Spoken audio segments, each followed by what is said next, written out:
বাংলা বিনোদন জগতে একের পর এক খারাপ খবর। চলে গেলেন সবার পছন্দের জনপ্রিয় বর্ষিয়ান অভিনেত্রী। দীর্ঘ রোগভোগের পরে ৬৫ বছর বয়সে প্রয়াত হলেন অভিনেত্রী পরিচালক ভদ্রা বসু। গতকাল রাতে শেষ নিঃশ্বাস ত্যাগ করেছেন তিনি।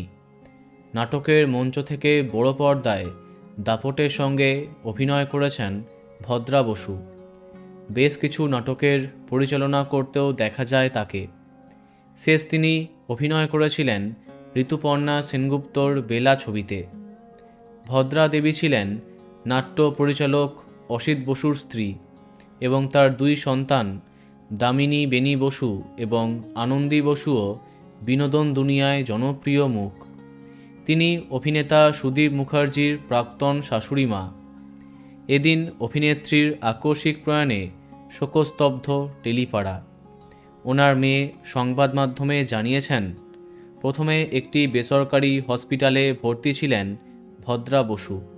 এরপর তাকে এসএসকেএম হসপিটালে নিয়ে যাবার পরে তার একটা সার্জারি করা হয়। এর কয়েকদিনের মধ্যে বাঙ্গুর ইনস্টিটিউট অফ নিউরোসায়েন্সে অত্যন্ত জটিল অস্ত্রোপচার করা হয় তার, কিন্তু বারবার ইনফেকশন ছড়িয়ে পড়ছিল। মাঝে কিডনির সমস্যাও দেখা যায়।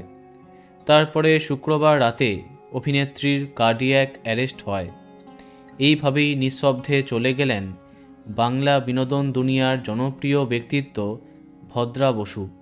ওনার আত্মার চিরশান্তি কামনা করি। বন্ধুরা, ভিডিওটি এইটুকুই।